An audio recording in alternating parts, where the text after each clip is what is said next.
पशु योनि में कौन जाएगा?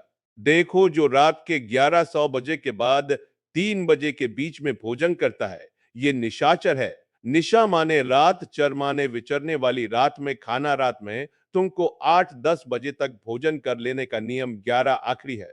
11 के बाद भोजन में बिल्कुल नहीं होना चाहिए। ये रात नहीं है ऐसी कि तुम्हारा जब मन है तब भोजन 11 यू से लेकर 3000 बजे के बीच में बिल्कुल नहीं। शांति से भजन करो, सो जाओ, उपद्रोह मत करो। सीटियां बज रही है, चलो होटल में चलते हैं। 12 बजे खाने ऐसे लोग जाते हैं। पशु योनि निश्चित अपवित्र भोजन, दुर्गंध युक्त भोजन, अभक्ष भोजन, इनको पाने में जो आनंद मानता है। रात के 11 से 3 के बीच में भोजन, जो रात में आहार ऐसा करता है, उसको पशु योनि मिलती है। जो दूसरों का धन चोरी करता है, जो विद्वान बन के दूसरों की वंचना करके धन को लूटता है, जो अपने कर्तव्य कार्यों से अनभिज्ञ होकर मनमानी आचरण करता है, जो समयोचित सदाचार का ज्ञान नहीं रखता, वो मूर्ख पशु योनियों को प्राप्त होता है। जो हिंसक स्वभाव का है, जो अपने परिवार वालों को पीटता है, गाली गलौज, थोड़ी सी संपत्ति के लिए मारपीट, ऐसी लड़ाई झगड़ा कल प्रिय कायर कुत्ते की योनि को प्राप्त होता है। लिखा हुआ है वो कुत्ते की योनि को प्राप्त होता है।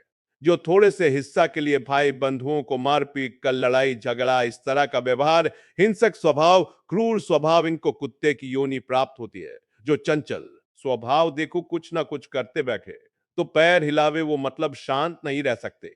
उनके शरीर में वाइब्रेट होता रहता है। वाइब्रेट वाइब्रेट जैसे मोबाइल नहीं झलझलाता, वो झलझनाते रहे। सुन लो भाई क्या बनोगे। और जो दूसरे के भोजन के लिए लालायित रहता है, कहां से निमंत्रण आ जाए, कैसे हो जाए, क्या व्यवस्था बन जाए, सुनो। और जब चलता है ना, तो बेढंगे ढंग से चलता है, बेढंगे ढंग से, और दूसरों की वस्तु देखकर लुभायमान होकर छीनने का स्वभाव करता है। उसका अगला जन्म बंदर का मिलेगा।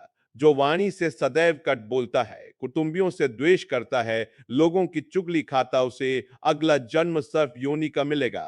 कुटुंबियों से द्वेष करता है, दूसरे की चुगली खाता है। उद्योग जनक वचन, उद्योग माने भारी क्लेश पहुंचाने वचन। दूसरे की निंदा करना, चुगली करना तो विषधारी सर्प बनता है। जो शरीर से बलवान दीन जनों के ऊपर आक्रमण करके खूब पिटाई मार करना, माता पिता को मारना, ऐसे गरीब जनों को, दीन जनों को मारना, निर्लज और मांस भक्षण करने वाला, उसको अगले जन्म में क्रूर मांस भक्षी जैसे हाइना सिंह सियार, ऐसी योनियों को दिया जाता है। क्रूर हिंसक पशु सिंह जैसे है, जैसे लकड़बग।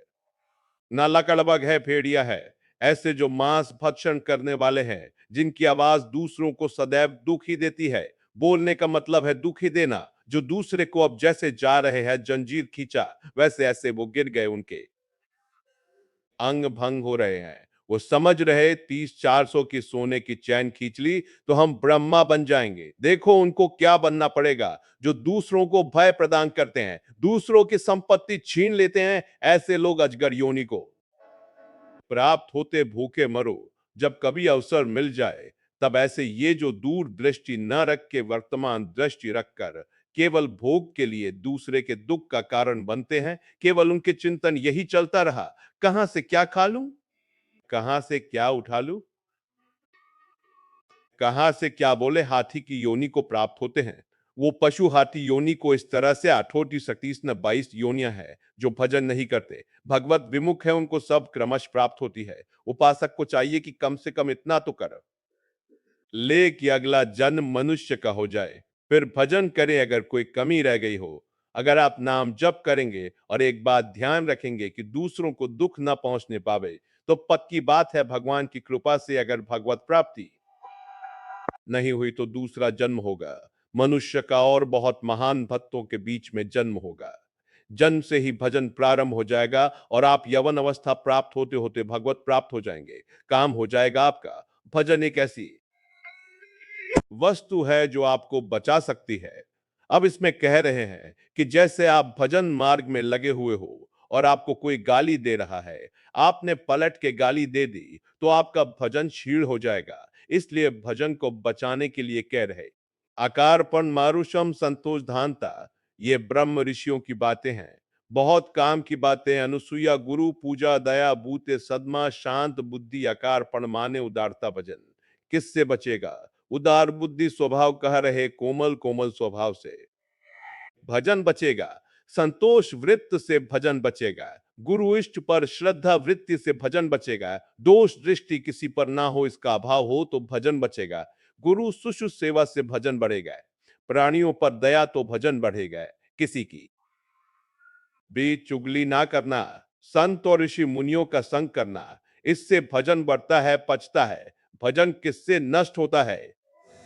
तो कह रहे जब अपने कुछ सामने प्रसति दुखो सुखोरा प्रिंत कीर्तते, जब तुम्हारा अपमान हो और तुम उसका बदले में अपमान कर दो तो तुम्हारा भजन क्षीण हो जाएगा। और यदि अवने ना कुप अगर तुम्हारा अपमान हो रहा तुमने क्रोध नहीं किया तुम्हारा सम्मान हुआ, तुमने सम्मान स्वीकार नहीं किया बचना भाई।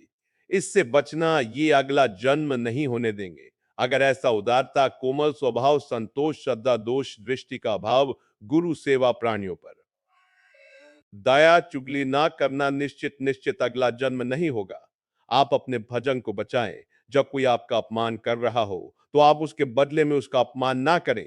यदि आपको क्रोध आ गया अपमान करने पर तो आपका भजन का फल क्षण हो जाएगा। यदि सम्मान हुआ आप आनंदित हो गए कि हमारा बड़ा सम्मान हो तो आपका भजन क्षीण हो जाएगा। इसीलिए श्रीपाद भी कह रहे हैं सम्मानम कल्याद घोर गरणम नीचा अपमानम सुधा श्री राधा मुरली धरो बच सके वृंदावन। माध्य जब कोई सम्मान करे तो उसे भारी विष के समान समझो।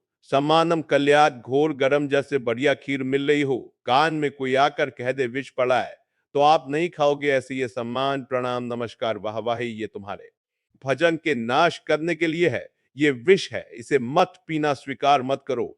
विश्व नमन करे करने दो तुम स्वीकार मत करो तुम हर्षित मत हो। और जब अपमान हो तो उसका अपमान करने वाले का कभी अपमान ना करना। धीर पुरुष प्रशांत पुरुष अपने भजन को ऐसे बचा ले जाता है जैसे कोई अपमान कर रहा है। बहुत बड़ा अमृत है। सच्ची मानिए जिसका अपमान हो रहा है वो साधु पुरुष जब अपमान सह जाता है उसका भजन बढ़ता है। वो सुख से भगवान में शयन करता है। और जब अपमान हुआ और अपमान दूसरे का कर देता है तो उसका भजन क्षीण हो जाता है। अशांत होकर के फिर जगत में शयन करता है। अपमान करने वाला जब कोई सामने से अपमान सह जाता है तो उसका सहन करना उसके नाश का कारण बन जाता है। अपमान करने वाले का निश्चित नाश हो जाता है जब वो सामने वाला बोले ना केवल चुप रहे। यह बड़ी बात है पर बहुत कठिन है। उस समय जब कोई अपमान कर रहा है निंदा कर रहा है आप शांत है इसका मतलब आपके ऊपर गुरु कृपा है और आप अपने भजन को पहचानते हैं भजन बचाना चाहते हैं। अपमानित होने पर चाहिए कि अपमान करने वाले की ना बुराई सुने ना बुराई करें। जैसे कोई आकर बहुत नीच आदमी आपको गाली दे रहा था कान में उंगली डालो। नहीं भाई वो नीच नहीं। भगवान उसके अंदर बैठकर मेरी परीक्षा ले रहे थे मुझे पुष्ट कर रहे थे। वो नीच कैसे हो सकता है? अपने भजन पर दृष्टि रखे ना उसकी निंदा करे ना उसकी निंदा सुने ना उसका बुरा चाहे। यद्यप इसमें लिखा हुआ है कि जो अपमान करने वाला है उसका सर्वनाश हो जाता है। ऐसे महापुरुष का अपमान जब करें कि वो बोले ना केवल तो वो अपमानित करने वाला पुरुष स्वयं नाश को प्राप्त हो जाता है। ये बड़ी बात है। कह रहे हैं तच्छेद अमता विंशति अगर वह अपमान जिसका कर रहा है वह महात्मा भजन करने वाला शांत है कुछ नहीं बोल रहा है वो तो सुख से शयन करेगा परमात्मा में और उसका भजन सुरक्षित बच गया। और जो भी कलमस हुआ होगा वो भस्म हो गया। लेकिन अपमान करने वाला बोले विंशति उसका नाश पक्का हो जाएगा। अपमानित होने पर साधक को चाहिए कि कभी अपमान करने वाले की ना बुराई सुने और ना बुराई करे। उसका भजन बच जाएगा। भगवान की कृपा हो जाएगी। अमृत सप मानस योग विश्व जुग सम्मानस सदाजा साधक को चाहिए कि अपमान को अमृत के समान पान कर ले। नीचा अपमान सुधा देखो। साधक अपमान को अमृत के समान जब कोई अपमान कर रहा हो तो ऐसे खुश होना चाहिए काम बन गया। भगवत प्राप्ति में जो बाधक भाव है इसके अपमान करने से भस्म हो जाएंगे। भगवान हम पर प्रसन्न होंगे मौन कभी कभी उसकी तरफ रुद्र दृष्टि से भी ना देखो। अपमान करने ये भागवती के लक्षण है। अमृत स्तपत अपमानस योग अमृत है। अपमान पर देखो, ध्यान दीजिए। यदि आपकी कोई निंदा कर रहा है और सही में कर रहा है निंदा, तो तुम्हें सुधार करना चाहिए। वो तुम्हारे लिए अमृत नहीं है, वो विषय है, सुधार करो। और अगर वास्तविक हमारी कोई गलती नहीं, हमारा अपमान, हमारी निंदा हो रही, तो नाचना चाहिए कि बहुत बड़ा विघ्न नष्ट हो गया। भजन में हमारी उन्नति अब पक्की होगी। पक्की उन्नति होगी, लौकिक और पारलौकिक विष युग। सम्मान सदा साधक को चाहिए कि सम्मान से ऐसे बचे जैसे विष भरे भोजन से बचा जाता है। सम्मान स्वीकार ना करे। प्रणाम नमस्कार ऐसे श्री हरिवंश कोई कह रहा है। श्री अब वो अगर पंचांग प्रणाम कर रहा है, आप भी नमन कीजिए, निकल जाइए, व्यवहार मत बनाइए। दोबारा वो ना प्रणाम करे, ऐसी भावना रखिए। अगर ज्यादा आप उससे प्यार करेंगे कि ये प्रणाम कर रहा है, तो सम्मान स्वीकार कर रहे, सम्मान देने वाले से ज्यादा प्यार नहीं किया। जल्दी सम्मान विषय है और अपमान करने वाले को प्यार दृष्टि से देखा जाता है। आप बड़े हिच्ची हो, हमारा भजन बढ़ेगा, भगवान की प्राप्ति होगी। पर ऐसी अपनी तरफ से चेष्टा ना करे कि कोई अपमान करे। अपमान से सदैव तप की वृद्धि होती है। अपमान तपोवृत्ति, सम्मान तप क्षया। सम्मान स्वीकार करने पर तपस्या भजन क्षय हो जाता है और अपमान होने पर तपोवृद्धि, उसकी तपस्या की वृद्धि होती है। अर्चिता पूजितो विप्र दुधा गौरी गच्छति। जो अपनी पूजा कराने लगता है, अपने प्रणाम स्वीकार करने लगता है, तो जैसे दूध देने वाली गाय दुर्बल हो जाती है, ऐसे तपहीन हो जाता है जो भारी प्रणाम नमस्कार पूजा स्वीकार करता है। स्वीकृति नहीं होनी चाहिए। पुनराया शथा एवं जप हो। पुण्याजा साधक को चाहिए, यदि प्रणाम नमस्कार बहुत करवा चुका है, वैसा लगा कि मेरा तप क्षण हो गया, तो बंद कर दे प्रणाम नमस्कार और एकांत में बैठकर जैसे गाय को फिर अच्छा चारा पवाया जाए तो पुष्ट हो जाती है, ऐसे अपने साधन भजन करे, प्रणाम नमस्कार से दूर हो जाए। महापुरुषों ने भी ऐसी लीलाएं की जिससे प्रणाम नमस्कार बंद हो जाए। यह सबको भगवत स्वरूप मान के तुम प्रणाम करो, तभी बात बनेगी। कह रहे हैं कि अगर प्रणाम नमस्कार स्वीकार कर लिया जाए, तो समक्ष तपक्ष उसका तपक्ष हो जाता है। गंगा जी की ही एक ऐसी अभोग महिमा है कि जिनके दर्शन मात्र से पाप नष्ट हो जाते हैं। गंगा जी बस श्री धाम वृंदावन से इस समय जैसी आसक्ति प्रकट की, वृंदावन ने ऐसी गंगा जी से आसक्ति। गंगा जी छोड़कर कहीं नहीं जाना, किनारे ही जो तीर्थ मिले मिले कहीं नहीं जाना, नगर में भी ऊपर नहीं चढ़ना। वही जो आहार मिले, गंगा का क्यों कैसे बताएं, क्या परमानंद स्वरूप गंगा जी है, जिनके दर्शन मात्र से सारा पाप नष्ट हो जाता है। गंगा जी से और आपको बताएं, अधिकतर बड़े महापुरुषों का दर्शन गंगा किनारे जो प्रकट में थे और जो अप्रकट थे। नानक देव जी का पहला साक्षात्कार गंगा के किनारे हुआ, वृंदावन पावन कुलीन। ये सब गंगा की रेती पर वृंदावन पावन पुलिन प्याला। ये गंगा की रेती सेनपुर साक्षात गंगा से प्रकट होती हुई सिद्ध मां बड़े चमत्कार, गंगा मैया के बड़े चमत्कार, अद्भुत वाणी लड़खड़ाती है। उनकी महिमा को कहते हैं कि वो महिमा तो इस जीवन में देखी है ना, इसलिए बड़ी दिव्यता गंगा जी में। गंगा जी के नाम का स्मरण मात्र करने से पाप फर्रा जाते हैं। जो गंगा जी की डुबकी लगाता है, वो महापापी भी पावन हो जाता है। विश्वास हो जाए, विश्वास हो जाए। गंगा जी में स्नान करके, आचमन करके, गंगा में ही जब पितरों का तर्पण किया जाता है, तो पितरों को बहुत तृप्ति होती है और पितर मुक्त होने लगते हैं। जैसे अग्नि के संसर्ग से रुई भस्म हो जाती है, ऐसे ही गंगा जी के स्पर्श से शारीरिक, मानसिक, वाचिक तीनों प्रकार के पाप भस्म हो जाते हैं। गंगा गंगे योजना नाम सतप, जो 100 योजन दूर, 400 कोस दूर से गंगा गंगा गंगा बोले, मुते सर्व पाप विष्णु रूपम सगच्छति। वो शरीर निष्पाप हो जाएगा, वो वाणी निष्पाप हो जाएगी, उसका मन निष्पाप हो जाएगा और वो भगवत धाम का अधिकारी हो जाएगा। जो 400 कोस दूर से भी गंगा गंगा गंगा, सब गोरा ही गोरा है। गंगा जी गोरी, महादेव जी गोरे, तो फिर उन्होंने उठा के फेंक दिया।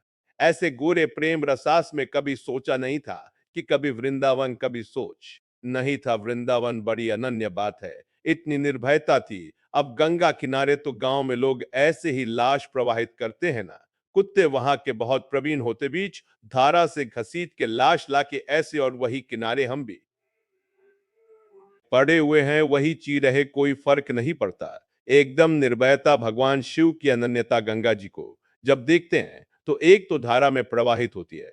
भगवान शिव के जटा में भारी तन्मयता गंगा जी की विशुद्ध कृपा पार शक्ति कह रहे सैकड़ों योजन दूर से अगर गंगा गंगा गंगा ऐसा पुकार दे तो उसका शरीर पवित्र हो जाएगा, उसका मन पवित्र हो जाएगा, उसकी वाणी पवित्र। कल नरकों का वर्णन हुआ था, आज नरकों से उद्धार का वर्णन हो रहा है भाई। गंगा जल का आचमन करने वाला, गंगा गंगा जल का स्नान करने वाला, गंगा की धारा का दर्शन करने वाला, 400 कोस दूर से गंगा गंगा गंगा ऐसा उच्चारण करने वाला नरक नहीं जाएगा। कल जब नरकों का वर्णन हुआ था तो कई लोगों के बातें आई थी कि हमारे थाटसे के थाट से हमारे में लक्षण है, अब क्या होगा। कोई कहता हम में 5 है, कोई कहता हम में 2 है, इसका मतलब नरक जाना पक्का है। तो आज उसकी काट सुन लो, नाम संकीर्तनम यस सर्व पाप प्रणाम करना मत। अब नसानी अपना सहयोग पहले नियम लो कि आज के बाद नहीं करेंगे। नाम संकीर्तन करो, प्रभु का चरणामृत पियो। कभी अवसर मिले तो गंगा जी के समीप जाकर साष्टांग दंडवत करके डुबकी लगाओ, आनंद पूर्वक खड़े होकर कुछ देर नाम जप करो, नर कवर नहीं मिलेगा, सब बढ़िया मंगल हो जाएगा। पर करना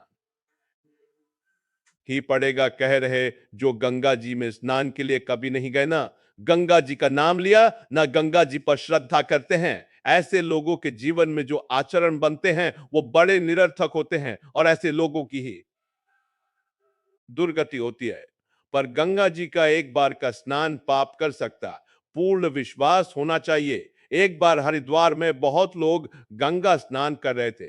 पार्वती जी ने कहा कि देखो इन सब का उद्धार पक्का हो गया, क्योंकि हम देवी की महिमा को जानती है। गंगा की ये सब स्नान करके पूर्णिमा का पर्व है, ये स्नान कर रहे पक्का निष्पाप हो गए। महादेव जी ने कहा नहीं नहीं नहीं, बोले क्यों प्रभु? बोले इनमें कोई गंगा स्नान कर रहा है ना, सब पानी में डुबकी लगा के आ रहे हैं।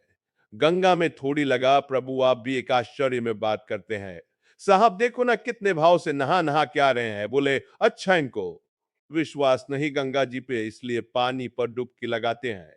कोई एक होगा जिसे विश्वास होगा। देखो अभी हम परीक्षा कर रहे हैं, रास्ते में बैठ गए, जैसे गिर गए हो ऐसे वृद्ध का रूप रख के गिरे हुए, अंबाजी तो नवीन।